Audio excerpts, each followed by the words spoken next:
Let's talk to Steve Taylor, GP spokesperson for Doctors Association UK. Steve, very good morning to you. Good to speak to you. Yeah, nice to see you. There's been a lot of talk around, you know, how to speed up the transition from the NHS of a place where there's not enough nurses, not enough doctors, to getting more of them. I'm all for nurses working on the, you know, learning on the job, because they don't as much as they used to. But I'm not sure about doctors. What do you make of this suggestion that doctors could be apprentices? Well, actually, to be honest, a lot of junior doctors, well, medical students actually work on the job already. Yeah. They're just not paid to do it. I suppose the question I had when this came up this morning was what was the problem they were trying to solve? Yeah. I think they're trying to solve a problem with not enough doctors, but actually at the same time this year we've restricted medical school places from 10,000, which we had last year, to 7,500. Right. So I'm not quite sure. It doesn't. I'll try to square that circle. It doesn't compute, does it? It's strange. I mean, I've been told that one of the reasons why there's a limited number of doctors being trained is one, there's a financial one, but it's also two, a suggestion that came from the BMA, you know, the doctors' union, who don't want to train too many doctors in this country.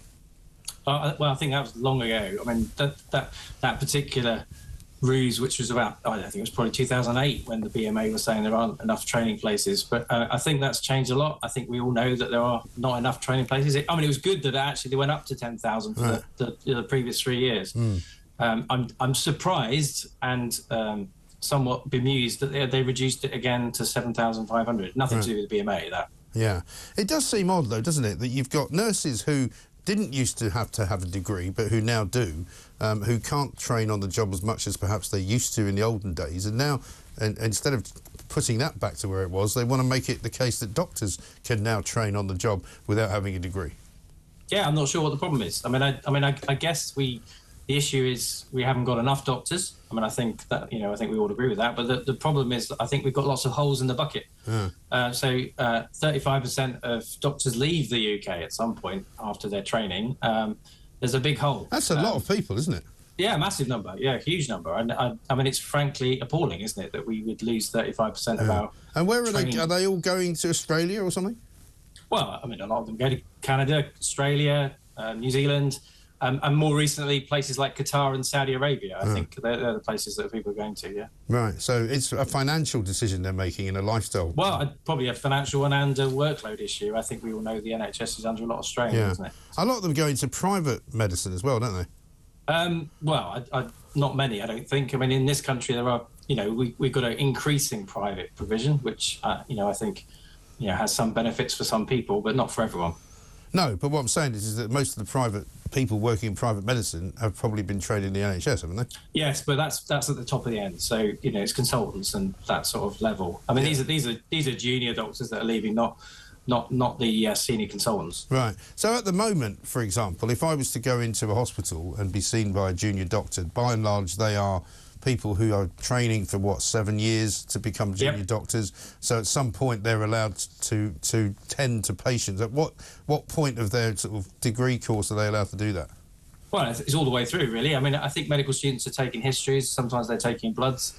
Once they qualify after 5 years of medical school, they're then set loose and doing other things. So, you know, they could be the person that compresses your chest when you're having a heart attack. Right. So, I mean, from that point onwards, they're operating, you know, gradually increasing, doing the more complex stuff as they go through. Yeah.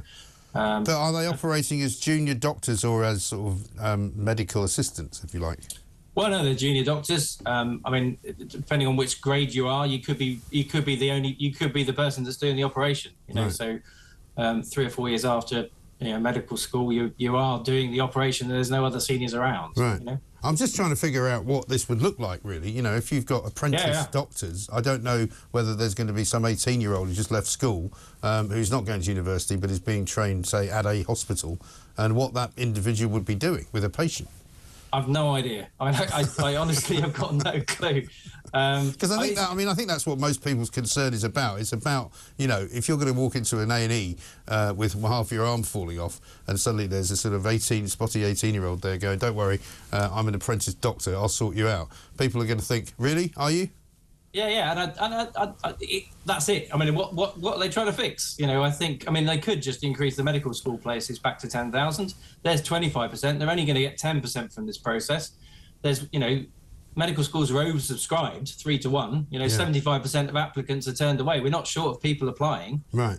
So so there's another circle that needs squaring then, or a square that needs circling. If there's loads of people who want to be doctors, why are there not enough? Well, I mean, it's the hole in the bucket at the other end. You know, we're training them and they're leaving. Yeah, but so they're taking advantage of us training them, and then they're going somewhere else to make more money. Well, I'm not entirely sure whether that's... I mean, that could be... I mean, what you're talking about there is whether we're paying our doctors enough to stay, I think. But, you know, we've had that argument the last... Well, not really. I'm saying that they're sort of rather ungratefully taking from the state over here, and then they're going, oh, I could go make a lot more money in Qatar. I mean, maybe. I mean, but they've probably already worked here 5 or 6 years already at that point. Yeah, but should we not have a kind of a slightly better retention scheme in which we say, look, if we train you for 7 years, then you have to do at least 7, maybe 10 years here before you go somewhere else? How else do we retain people in any other place of work? We pay them enough to stay, don't we? Well, that depends. I mean, it's not in other places of work. You know, the state and the taxpayer, i.e., me, hasn't trained you. Whereas in the medical business, that's exactly what's happened. And so I think, rather like the armed services, if you're going to be trained to be a fighter pilot, you can't just become a fighter pilot and then decide to go and work for British Airways. You have to retain your time in there for a while before you can leave. Oh, 100%. And I think they should owe us that, shouldn't they? Well, I think they already do. Well, yeah, but too many of them are leaving, so, you know. Well, I mean, yeah, I mean, in every aspect of that, we need to look at how you retain staff in any place of work. You know, whether you're retaining staff at TalkTV or you're retaining staff anywhere. You know, at the moment, you know, talent tends to move, doesn't it? It does. No, because there's always a better opportunity. It's just a question, and I'm not suggesting that we can do anything about that. Well, what we can do something about is to force people to stay for longer. Well, I mean, yeah. I mean, how long? I don't think that's unreasonable. Yeah, but I mean, most of them are staying 5 years after medical school. I'm saying make it 10, because we'll at least need that period of time to train more doctors anyway, won't we? You know, until we get out of this particular slump where we don't have enough. Make the ones who are currently coming out of medical school stay for 10 years, and by the time they want to disappear off to Hong Kong or Qatar, we'll have more doctors. I mean, that's I mean, most of the You're going to say that's a simplistic solution, aren't you? Yeah, I always get told that. That's what I do. I do simplistic solutions. No, I appreciate it. I mean, and it's an argument. I understand the argument. I mean, I think the reality is that most, all medical students are paying for their education as much as anyone else these days. Most of them come out with 50, 60, £100,000 worth of debt at the end of their 5 years. And then they leave the country, don't bother paying it back, presumably.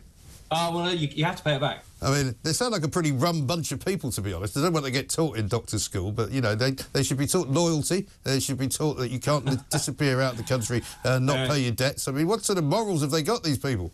Well, I've worked here 30 years as a GP, and I've got to be honest... Well, why haven't you left? Well, because I love the country and I love being here. There you go. So we need to teach them more of that. More love for their country, more love for the NHS, and more love for the job that they were trained to do.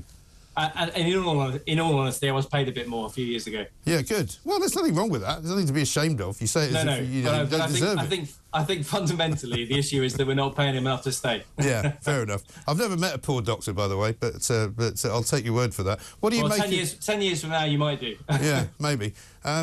What about this idea of moving more work towards pharmacies? I think that's potentially a good idea, but equally, I'm told... Yeah, no, I don't disagree with that at all. I think I love our pharmacists. I think one of the problems with the pharmacy situation is that that they've had contracts that have underfunded them for quite a while as well. Yeah. I mean, there were 400 closures of pharmacists in the last few years.